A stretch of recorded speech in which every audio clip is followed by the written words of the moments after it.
You're watching Leafs Morning Take with host Nick Alberga and former NHLer Jay Rosehill. The show starts now. All right, Thursday edition, the Leafs get set to host the Anaheim Ducks, presented by Bet365. Welcome to Leafs Morning Take. Nick Alberga and Jay Rosehill. Open an account with Bet365 today and bet on a huge range of markets. Whatever the moment, it's never ordinary at Bet365. Use code NATION, N-A-T-I-O-N, all in uppercase today. What's happening, Rosie? Yeah, game day today and my last show of the week. So let's make it a good one. Where are you headed, Rosie? Austin, Texas. That's where I'm going. Goodness. What's the occasion for this little trip? I don't know, just some boys around town, my brother, some 40-year-old type of things. Nice. I guess it's kind of a 40-year-old trip, but we usually go away and golf once or twice a year, and we picked Austin, Texas this time. Check that place out. What's the weather like this time of year? Because as you know, I've been fortunate enough to travel quite a bit, and I can firmly say that Austin is the top 3 hottest place I've ever been. I've been to some sweltering hot places. Maybe it was the time of year I went. I went for like Labor Day a couple of years back. Man, my skin was boiling. It was so hot. It was the humidity. Baby. No, we just, it's 21, 25, 25, 26, the days that we're going to be there. Not So that's bad. pretty solid. It might sprinkle some rain, but it's not like it's a beach vacation, but this time of year, that's not really what we're going for. But yeah, I can get hot down there. Oh, man, I think when I went, it was like 40 or 45. I went to a tailgate, watched a football game. Like, it was a unique experience, and not to promote too much Austin on this show, so random, but it's a wicked time. It's a wicked time. You guys just golfing? That's pretty much what you have on the docket? Yeah, I might see a comedy show Nice. and a bunch of live music and hit up some bars, some barbecue, that kind of thing. But I played down there in the American League for the Austin Star, or Texas Stars they were called. And that was wicked, man. They have a wicked building there. Like, it's the perfect size. They fill it up. It's loud. It's new. They got big support. Everything's green as can be, like the Dallas Stars. It was a pretty wicked time. And that was a while ago now. So we'll see how much that thing's changed and go check it out. If I remember correctly, they have 2 massive bar strips, 2 different streets, one for like college kids, one for like 25 plus. Like, it's an adult playground. And then on top of that, I remember we did like a cruise on the water. Like, I didn't really associate Austin with water, but I think there was like a river or whatever. And we did, like, we got on a boat and just piled drinks. And then they brought us to an area, and it was all bachelor parties and bachelorettes. It was the coolest thing I've ever been. Yeah, they got it figured out down there. There's booze cruises and all kinds of things. So we'll see what kind of things we get into. Maybe I'll have a story or two when I get back. I hope so, and I hope you could tell it here on this podcast. Should mention as well, our Super Chat charity partner this season is Sick Kids. You want to make sure your question or comment gets on the show. Hit us with a Super Chat. Proceeds from a Super Chat will go to Sick Kids, Canada's first children's hospital and a top research intensive children's hospital in Canada, and third in the world. Some tough news off the start for producer Vic. Alex Nylander, more specifically, and Dakota Mermis, who's coming back from injury, placed on waivers on Wednesday, Rosie. Is Vicky's a little heartbroken? He was a big Nylander guy. Yeah, well, Vicky's whole theory was that they signed Alex Nylander and he was here to stay because there's no way they can get rid of him with his brother already on the team. But sadly mistaken. I think they can. Vic. Yeah. And I think they're going to. And the writing has been on the wall for a little while. He came in, game 1, it looked like, holy smokes, could this guy maybe be a fit? Could he get an opportunity to find something and be productive? And just kind of a day late and a dollar short. It just wasn't quite there. And we talked about these guys not quite getting over the hump in the NHL. And this was coming for a while as these bodies start to get healthy. And you're looking at the lineup and the roster here for pregame skate, and it's starting to look like the roster that these Toronto Maple Leafs have tried to put together. And, I think they're still, if you look at it, missing a Bobby McMahon up front, but all things considered, Alex Nylander is going to be back on the Marlies here sooner than later, but I believe he'll be on a one-way now and not playing escrow, and he'll be filling his pockets with nice show money for the rest of the year. So good for him on that one.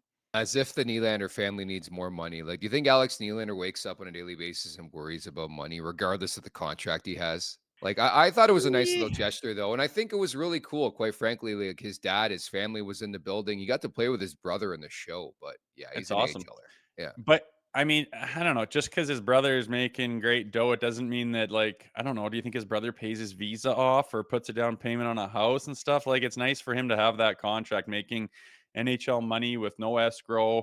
That's pretty special to a guy that hasn't made a whole ton of it. I mean, it's a whole season almost prorated to when he signed there. Must have been November, I guess. But Yeah. no, that's a big deal to him, in my opinion. Fair enough. Ideally, I think what's going to occur, at least in my opinion, leading up to the deadline, like I wouldn't be shocked if Alex Nylander is chucked into a deal now that he's got an AHL contract, right? And you could only have 50 contracts. So if they want to shuffle the deck chairs and move some money in and money out, I think Nylander could be in the conversation to be thrown into a deal. But I don't know if we're going to see him again in a Maple Leafs uniform, unfortunately. Probably not. You'd have to run through a whole bunch of injuries again for that to happen. But Yeah. I also, to try to package him into a deal, who wants to take him on a one-way and pay him guaranteed NHL money the rest of the year? I just think that's tough for someone to say, yeah, we'd love to take on another contract with one-way NHL money for an Alex Nylander who's kind of been a consummate bubble/American League guy, you know? True.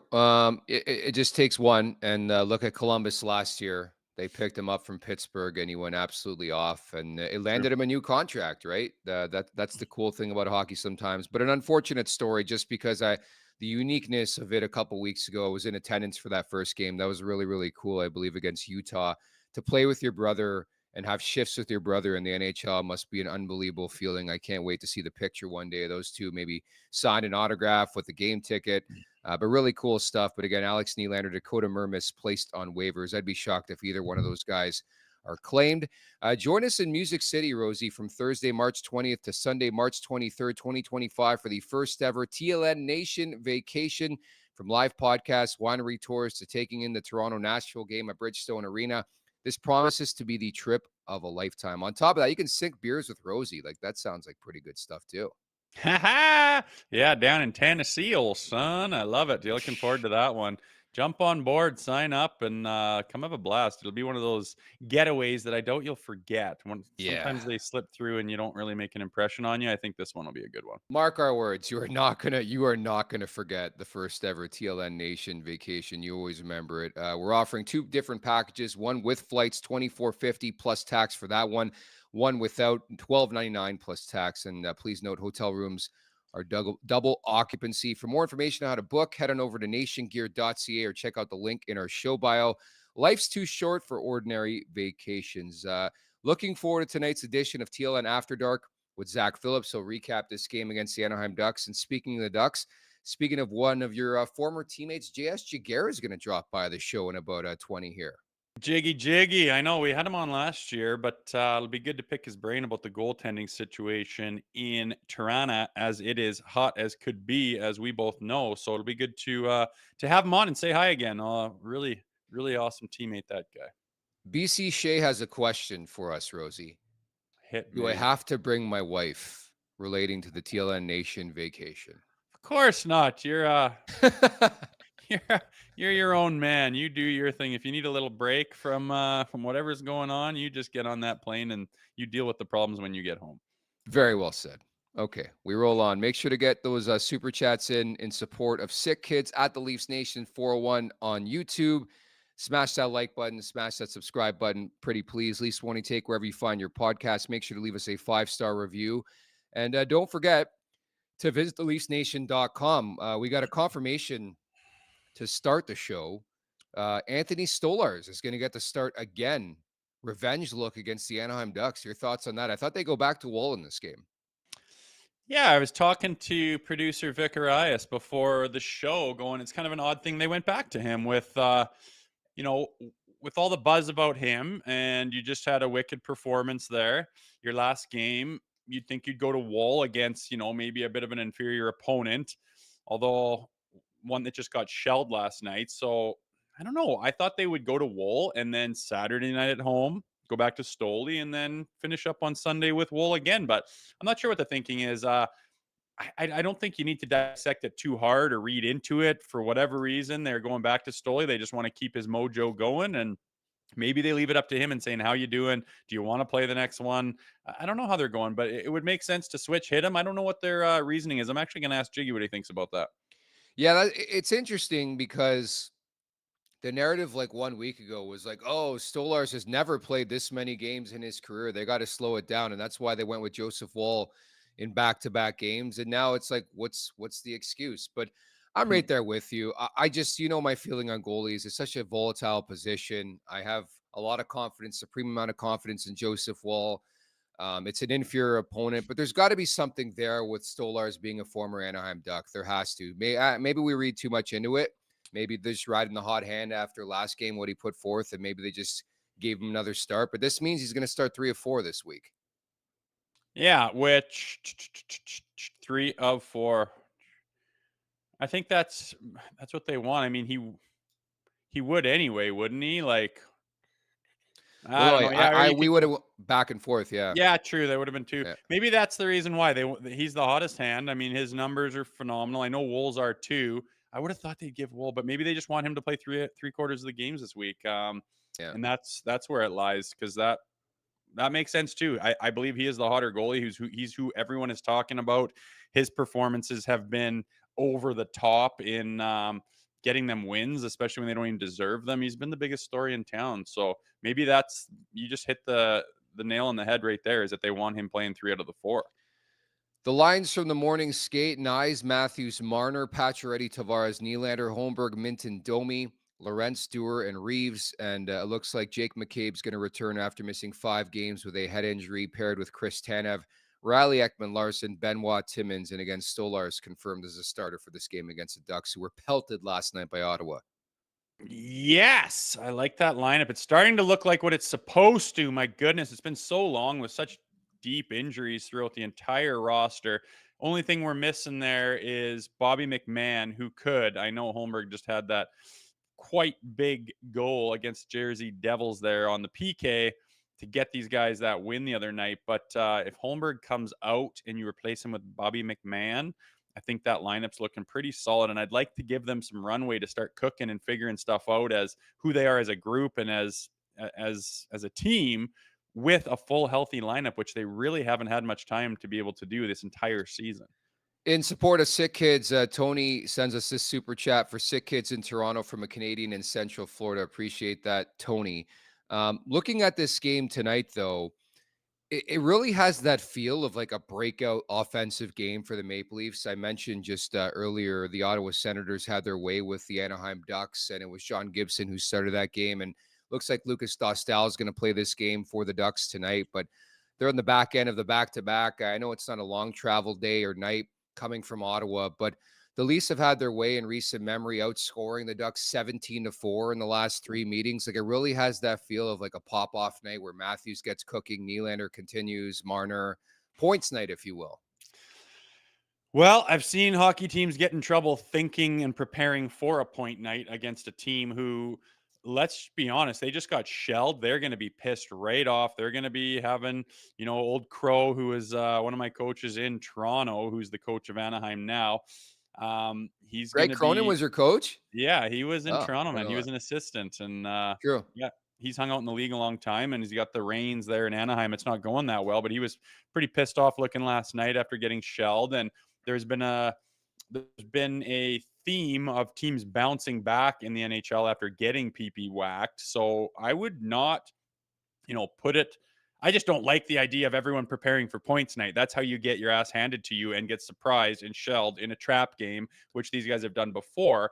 I'm not expecting that. It's just that's not the way you prepare for a game in the NHL, is to thinking about points and thinking about popping off. It's fine for us to say it. I just hope those guys are prepared, because let's be honest, they have not had very good starts to the games. They have not played phenomenally their last 3 games, and they continuously get scored on first, which puts them behind the 8 ball, and they need to break out of that funk. And it's not going to happen by thinking it's point nights out there. That just sounds like circus, turnovers, odd man rushes, completely abandoning the system. I don't think Craig Berube is going to allow that. So I'm looking for them to be totally prepared for tonight, play the right way. And if they do that, then very well, the potential for, an onslaught offensively is there. The Leafs have allowed the first goal in 4 straight games. They're 12-4-0 on a home ice, 4-2-0 since Austin Matthews returned in 6 games. And the last 2 meetings at Scotiabank Arena between the Leafs and the Ducks, 9-2 last year and 7-0 the year before. I know, and these themes do tend to continue with the Leafs with the success they do or don't have against teams. So, yeah, it's set up to be potentially a good game for the Leafs. I just hope they do it the right way and commit to the habits that they need to commit to in order to get playing the way that Chief wants them to. And I hope that power play figures something out.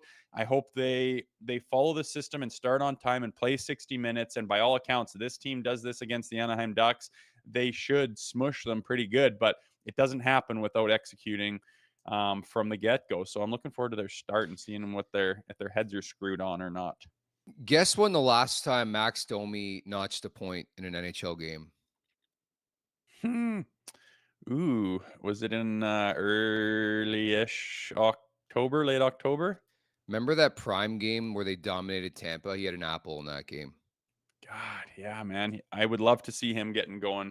Been That's injured, exactly it. obviously. Yeah. Didn't have the start to the season he wanted by any stretch. He just had that monkey on his back, and he still does. So, his appearance there against the New Jersey Devils was kind of underwhelming.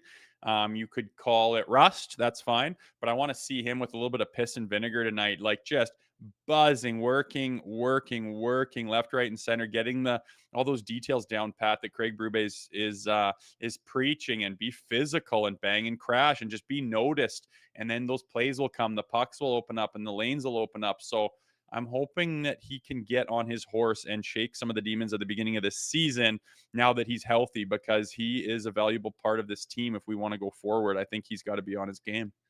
At the Leafs Nation 401, hit that subscribe button, hit that like button. David Kempf, by the way, on LTIR with a lower body injury, also taking part in the morning skate. I don't think he's close, but you mentioned it. That's the welcome news for this team. They really don't have a really good indication of what they look like with all hands on deck, aside from the given with Cali Yarncroke. It'd be cool to see these guys take a spin together with like their main roster for a couple games at the very least.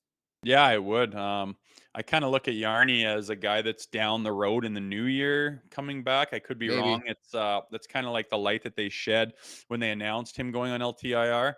I think it's a hernia, right, with him. Those things can be kind of funky and like right in the middle of your body. Every movement, your upper body movement can affect it. Your lower body movement obviously can affect it. Taking any kind of contact, it can be tough. I haven't had one, but they're quite common with hockey. So we'll see where he's at. But yeah, him aside, to get McMahon back, which he was skating before pregame skate here, he must be close. I really want to see these guys cook with a full roster, healthy individuals, start to get some chem going with their line mates so that we can keep them stable and start to work with each other as far as who you're playing with up front. And that can only happen with healthy bodies and getting some runway and some games under their belt. So we're looking like the light at the end of the tunnel is right here. And now we can start to roll and see if we can really do something special with this group. Definitely. And I think the unique aspect of a game like this is Anaheim. And again, you mentioned it, coming off a really disappointing effort against the Ottawa Senators. And the fact that they have not one but two mutants on the back end, like Jacob Trouba is now a member of the Anaheim Ducks, and your boy Radko Gudas is there. And I think the one thing I look at, two veterans coming off a ship performance, you don't think they're going to try to be physical tonight? Yeah, they certainly will. Radko didn't look too happy at last night's game. He was getting involved physical. I mean, Trouba, for all the stuff that he's gone through in the last few weeks, you got to remember what he does is those open ice hits. He is probably the best in the league at it, and Radko would be right there as well. I remember coming up through the American League with him when he was with Tampa's system. He could crush guys, and he'll catch you, and he'll hurt you with a good, clean body check. I mean, much like the Matthew Nyes hit, you're coming down the wall, and you forget he's out there. He just pivots on that edge, and he steps up, and he'll crush you, and so will Trouba. So I want these guys to be aware of that, obviously, and that's the straight line hockey that you're talking about. You're pulling up, and you're drop passing and all that bullshit. That's where those guys will hurt you. So more reason to be prepared for the drop of the puck tonight. Rosie, I hate to bring this up. It's a regular occurrence on this podcast, but In your right mind entering the season, would you believe if I told you on December 12th or whatever that Ryan Reeves had yet to fight in a hockey game? Like, I think that is such an under the radar type story for a guy who's been known for his fist throughout his career that he hasn't scrapped yet. I know he's suspended for 5 games, but even I went to the game on Friday against Washington. Now, I'm not a lip reader by any stretch, but it really, really felt there was a scrum after the whistle, and Tom Wilson was involved where he's like, do you want to go? You want to go? You want to do this? You want to do this? And Reeves looked away. And I was like, my vantage point was right there from the press box. Yeah, I'm a ways away, but you can tell what's going on. It almost feels like the team told him not to fight. Like that. I would love to interview the guy after the season to find out what's going on. Yeah, I definitely don't think the team would tell him not to fight. I know that Chief wouldn't tell him. Like Berube understands that role and knows that it's up to him to decide. He's gotten to this point in his career by having a very good understanding when to pick his spots, when it's needed, when it's not, when it's necessary. And for whatever reason this year, he has not thought it to be necessary the whole time. For me, I'm wondering, like, is this an injury, or because it's not just the Wilson one? It's been a Jack Eye, it's been Rempe, it's been Wilson, and a lot of those times, to me, like I've said no to guys before. I hated doing it, but it's like you shake them off. Not the time you know that it's an integral, crucial part of the game that the guy comes at you for. You've just gotten momentum. You've just scored the goal. You've gone ahead. They're spinning their wheels trying to find some life. And you say, no chance am I going to grant you that opportunity to get that life back. And you got to say no. But those weren't really the opportunities that I've seen with Revo. And I'm not questioning him. I'm not saying this is bullshit or you have to fight. There's not a lot of opportunity to fight for a guy like him, who is one of the superior heavyweights in the league, who can fight anybody. It's not like it's 2006 where there's just 3 mutants on every single team and it's just crazy town every single night. There's not a lot of opportunity, but when it does come across his desk and it's not the time in the game where you would think he would turn a guy down, it is kind of surprising. And I do not know why he's chosen to take that route. I don't think it kills the team or anything, but it is quite surprising because, let's be honest, that is his main factor in this team. Well, I was going to say, like, as a former fighter, let me ask you, like, what is the purpose of Ryan Reeves if he's not fighting? With the due of respect, like, he's not scoring. I mean, he's not really an offensive threat. So what's the point of having him in the lineup if he's not fighting? Is it just an intimidation thing, or? Well, I think, like we talked about with Anson Carter yesterday, it's a deterrent, right, for teams to Okay. act dumb. Like, I would want him in the lineup tonight, because if not, guess who plays a lot bigger and a lot meaner? Gudis, Truba, and guess who's taking runs at Matthews and Marner and Nylander and all the boys? Is those players. But guess what?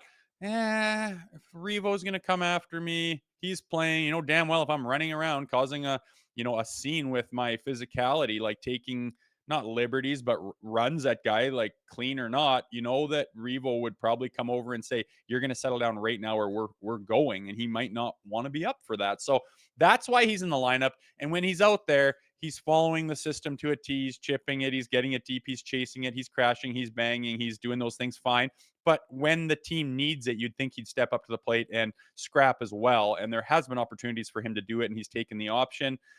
Again, I have enough respect for him. I'm not questioning him. I would like to know the reason why as well. Well, that's exactly it. I'm not really questioning it either, because I don't think he's looked as much of a liability as he did last year in the first half of the season. Remember when he just didn't know where he was? And I know it's new surroundings in Toronto, didn't know his fit with a team. You're so right. Like, I think he has been playing the right brand that he's probably been told to play, chip and chase, be physical.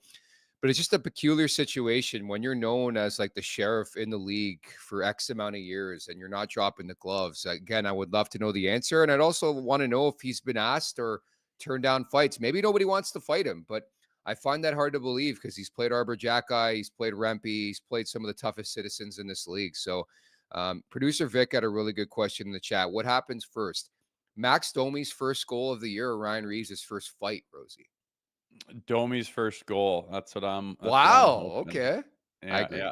Well, with Revo, I mean, those opportunities with, with the Tom Wilsons and with, Arbor Jackis and the Matt Rempes, like that's where you need him in, and he's nice to have. But if you're playing a team that doesn't have anyone like that, they're not a physical team. They don't have anyone those agitators, those heavy hitters, those big bruisers who can try to, undermine a game with their physicality and getting in the dirty areas. If you don't have anyone on that team, then I'm okay with not playing Ryan Reeves. Again, this isn't 2005 where every team has 3 guys. There's teams with absolutely nothing to speak of in that. And in that sense, I don't mind the fourth line being a little bit faster, being a little bit more agile, with the potential to possibly chip in the odd one offensively. That's fine with me. But when you do have some of those guys, and tonight's one of them where I think he should be in because of those guys on the back end who have the ability to change a game with a huge hit in their physicality.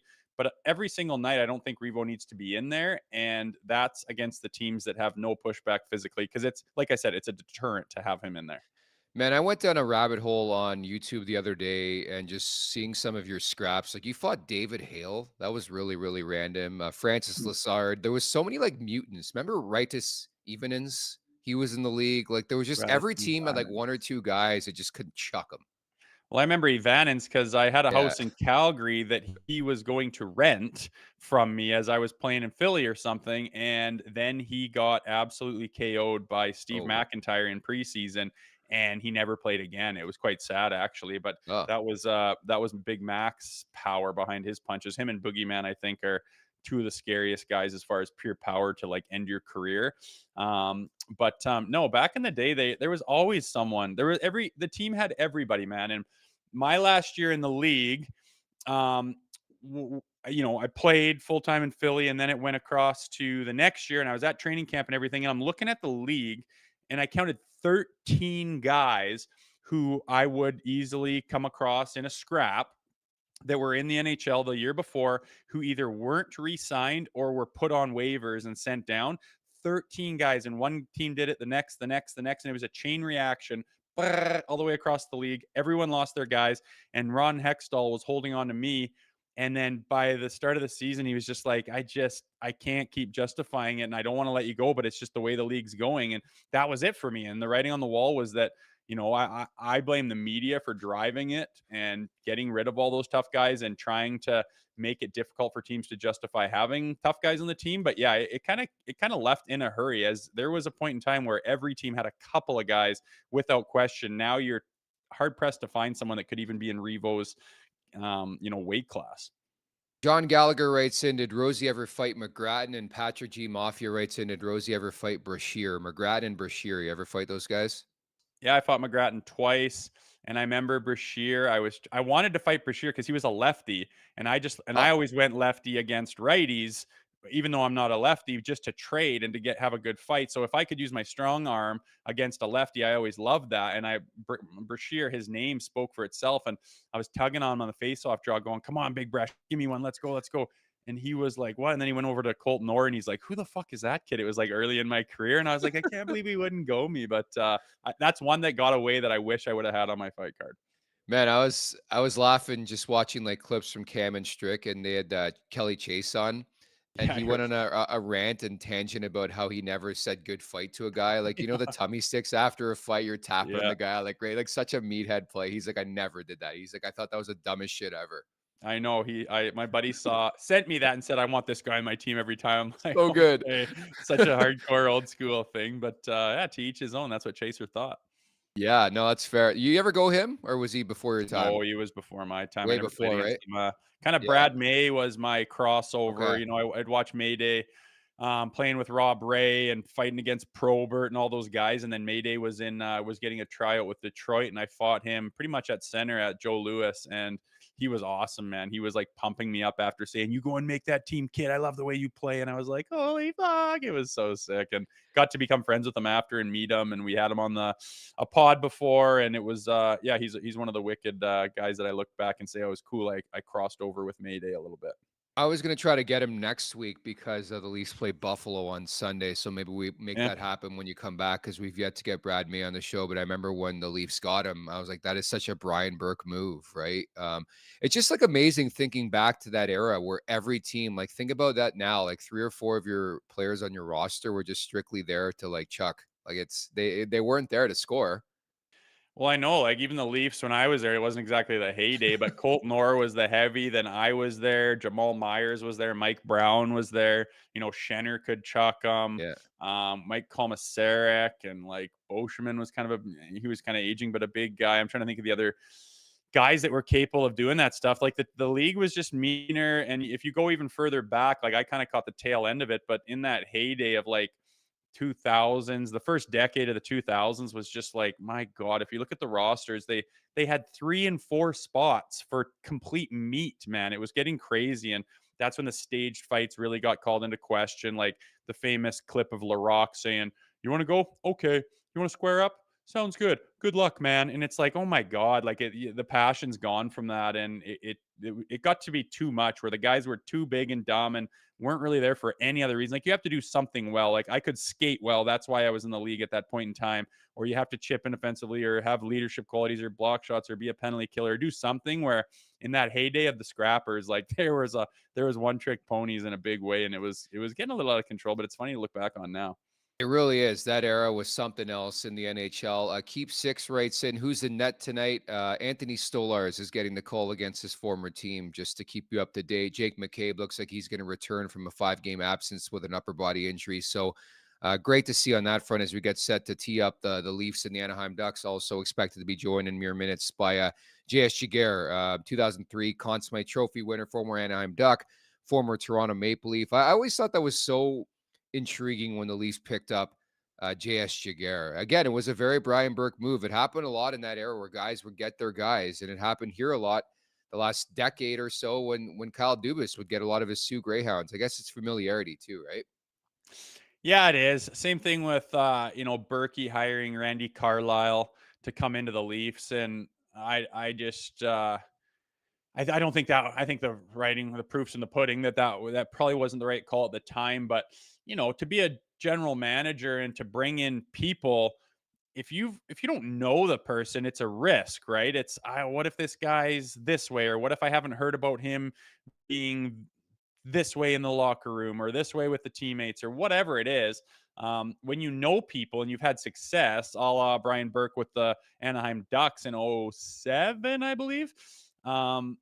You lean that way because it's safe, it's familiar. You know everything about those people because you've been with them in that exact same environment. So it makes sense why you get the same people in. And yeah, they took a shot on Jiggy too. And I remember him and Francois Allaire just working together, and just he was such a blocking goalie. Like, he was massive. You look at him in his gear when he was in Anaheim, and he's just this huge. It's not like acrobatic stuff from the olden days. He just needed to have his angles perfect, be in position, and be that huge blocking goalie. And I remember that he just let pucks hit him, basically was his style, and had a lot of success with it over his career. Yeah, a great goalie in his day. And again, certainly in that conversation, when you look at a guy who wins the Conn Smythe Trophy despite not winning the Stanley Cup, hate to bring that up, but it happened to Connor McDavid as well. And it just shows you how dialed in a team can be when you have a hot goalie. And I wanted to relay that into the conversation with Jiggy here about the Maple Leafs and what that does for a team when you can capitalize on a hot netminder. And right now they're feeling it in the form of Anthony Stolarz. Joseph Woll has been red hot before losing that game over the weekend. But it just in general, this team feels like they're in a really good position and getting a lot of respect when it comes to their crease. And I know it's not all about respect, it's about results in the playoffs, but it's a really cool development because I can't remember the last time the Leafs net mining, positively speaking, was the talk of the town in the NHL. I know. I always go back to when they signed these two guys, and I mean, I had a lot of faith in Joseph Woll. You saw him, you saw what he was capable of when he got that jersey on, and when his performances were good, they were really good. So you're kind of excited about that, but there's question marks about his ability to stay healthy. Then Stoli comes in, and we're like, oh, this is a career backup type of guy. So he's never played more than 28 games, and there was some poo-pooing going on about, oh my gosh, you need more depth in net. And I mean, when you do those things, you hope for the best and you look at the potential of the deals and of the players and you hope for the best. It doesn't always happen, but I mean, I can't imagine a scenario that could have gone better so far, especially when you're talking specifically about Anthony Stolarz. Like, Wool does go down early in the season. Yeah. I mean, the worry about his health did come to fruition, and he didn't even make it to puck drop opening night. So that was kind of a knock. But then to have Stoley step up the way he did, I don't think it could have gone any better. He's the talk of the town for a reason. We can count on one hand. We keep saying how many weak ones he's let in, and we're approaching Christmas time. He's been fantastic, and I think you see the look on his face. He's enjoying every second of it. He's got the confidence. He's not scared. He's not worried. He doesn't mind the spotlight. He's just doing his job and doing it damn good. He is. In support of Sick Kids, KPG sends us this super chat. Ruby gave handshake line respect to Keefe. That line's going to be in the infamy of this iteration of the Toronto Maple Leafs, this regime, the last 10 years. What is it? Sorry, I don't get that. He gave him handshake line? What do you mean? Handshake line respect. Remember when the Leafs were like, oh, we got respect from them in the handshake line every time they kept losing in the playoffs? I think it was against Tampa. Oh, gotcha.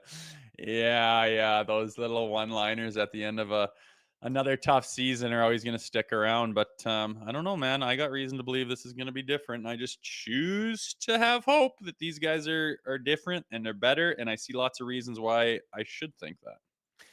Yeah, no, it's fair. It's amazing too when you think about it, how long you have to wait to get to that moment where it's like, is this team different? We talk about this every springtime where it's like an 82-game trial run. Then you get to the playoffs. You're like, okay, we're going to hunker down now. We're going to figure out if this team is legit or not. If they're not, then we're having the same conversations. If they are, hopefully they go on a lengthy journey. But it's the beauty of the sport, right?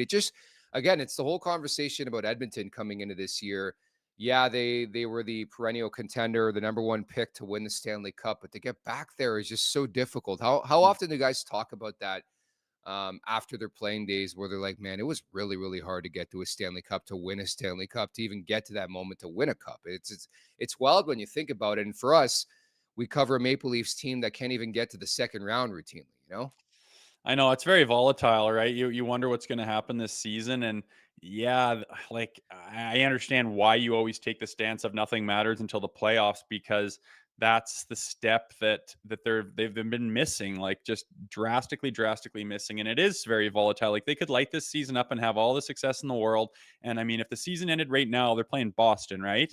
Say they get, and I know they're struggling, but they are the Boston Bruins. They get their ducks in a row and get hot, and we run into scoring problems all of a sudden, and then it's over again. Like it's that thin of margins in this league. In this division has been very difficult traditionally as well. So it's nice that the Leafs are at the top of it, but I mean, you need to be damn good to stay on top of it and to get to the final boss, like Jiggy here.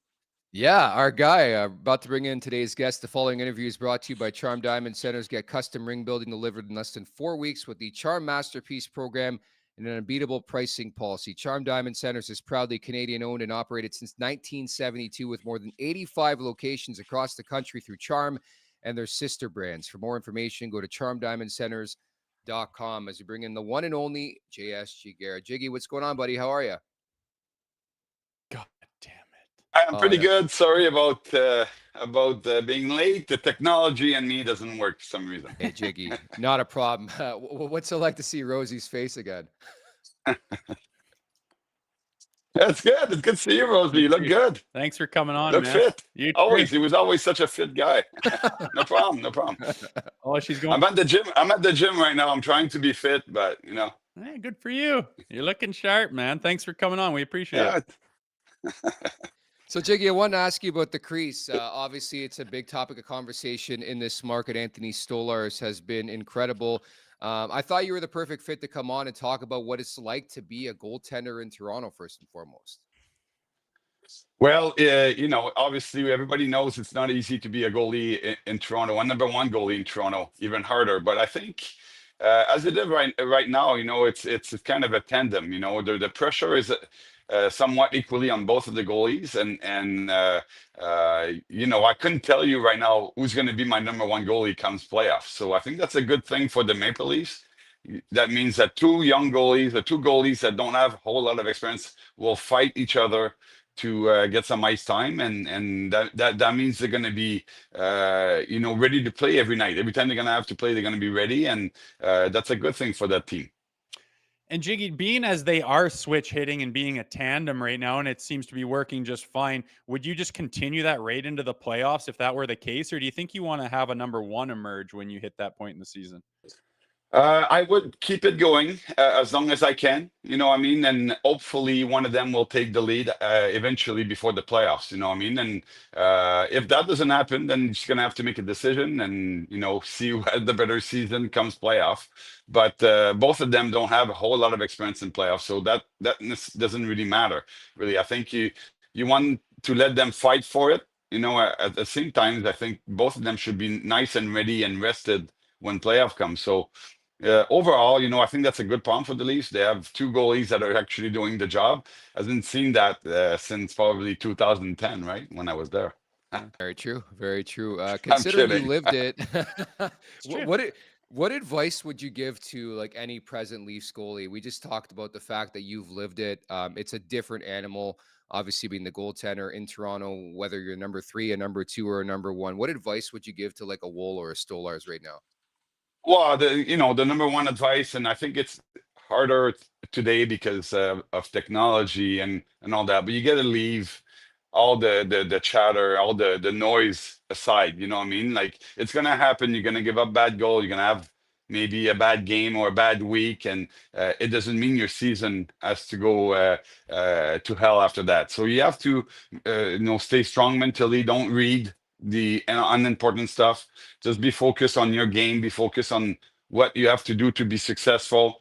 Don't be, I think it's important to have a good relationship between the two goalie. Of course, both of them want to play. You know, that's the nature of the game. You want to be in the crease. You want to fight for ice time. It doesn't mean the guy beside you is a bad guy for that. You know, he just wants the same thing as you do.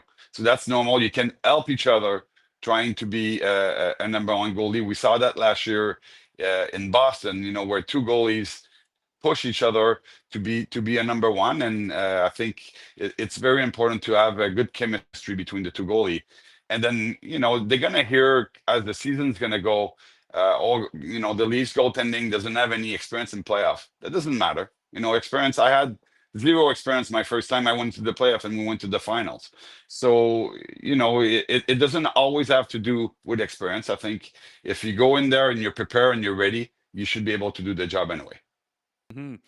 What do you think about who you go to? Do you think it's just an even just switch hit one after the other and just switch it? Or like, for example, this week, Stoli was a major factor in that win against New Jersey. I mean, they didn't deserve to win one iota, and they did strictly because of Stoli. Now he's playing again here against kind of an inferior opponent with the Ducks.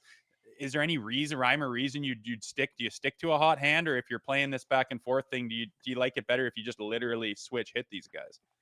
I don't like the switch hit. I think you got to put a little bit of pressure for them to perform. You know what I mean? And then if it means that when you have a good game, and it doesn't have to be a win. Sometimes you win a game and you don't actually play well. So the coach have to be, along with his goalie coach, they have to have communication and see, okay, who we're going to play today.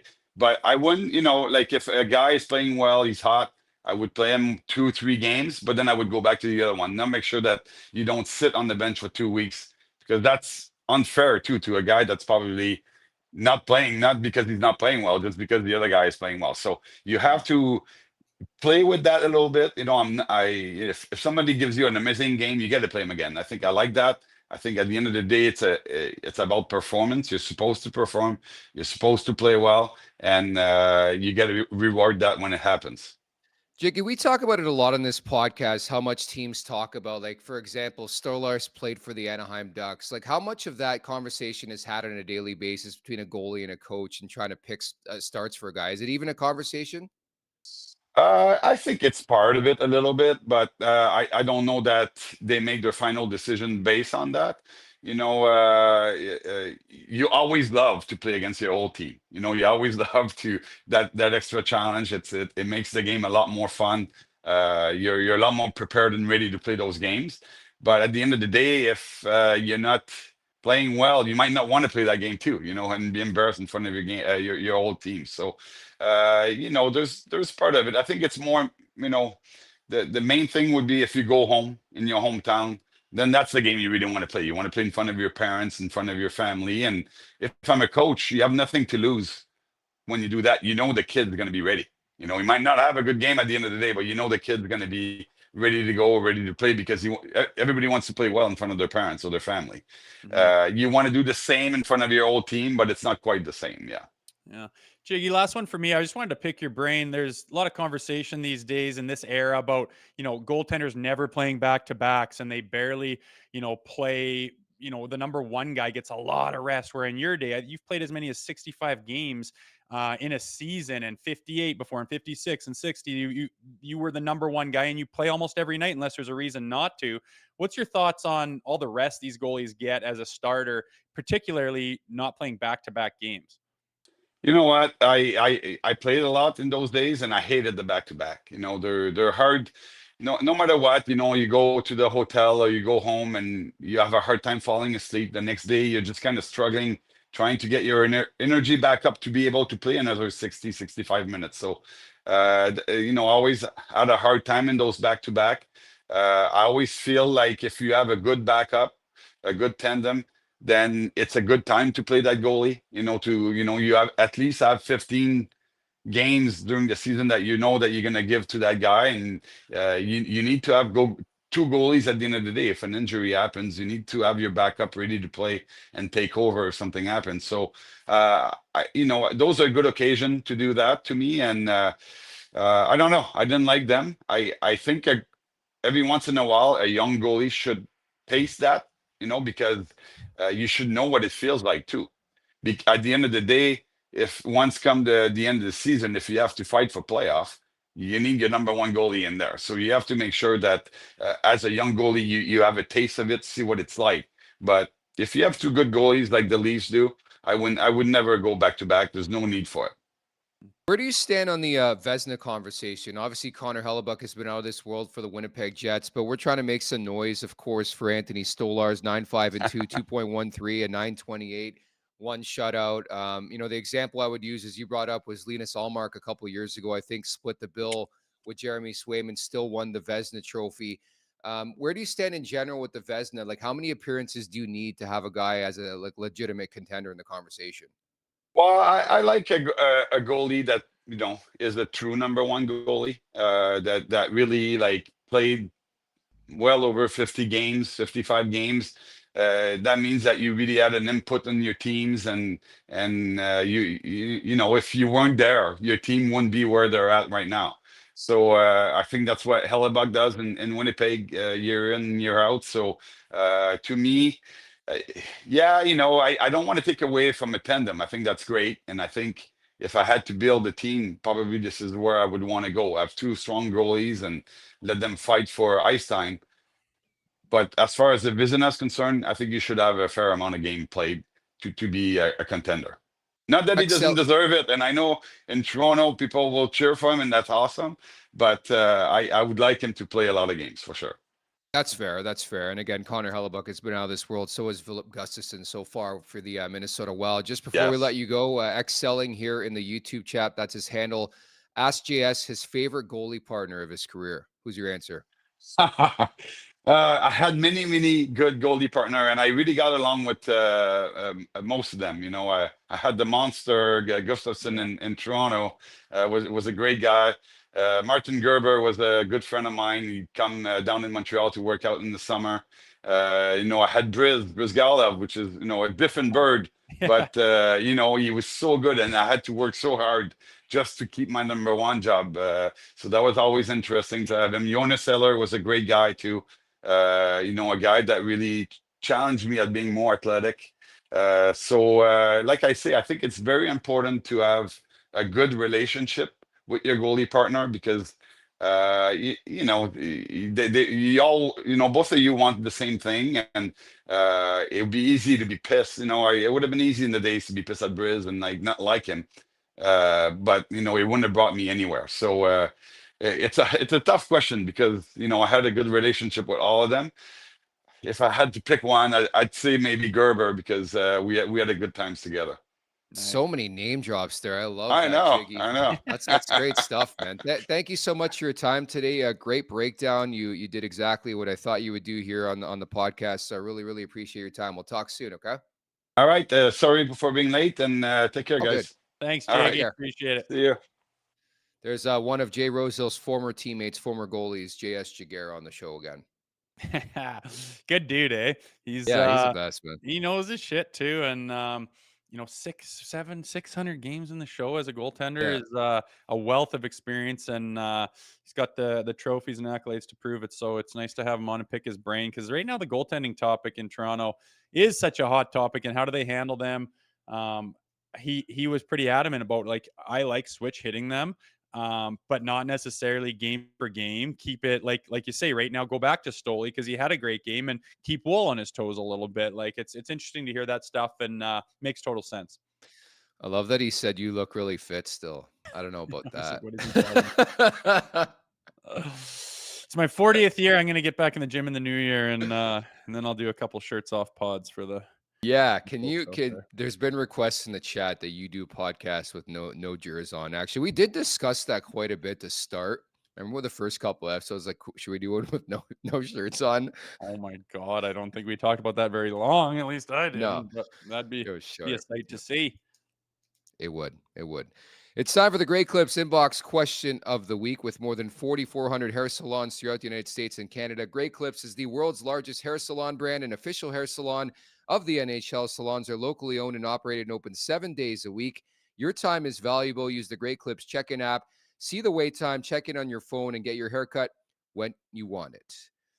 Just getting to the question here. Asim Kamar writes in, it looks like Holmberg will play third line with Minton and Domi. Do you guys think it's the right choice, or should it be Robertson or Grabenkin? What's your answer, Rosie? Well, for tonight, I think it's the right choice. I mean, he was a big part of getting that win with that shorty that he scored. He doesn't score a whole lot. That was his first real goal. It's his second of the year. The other one was an empty netter.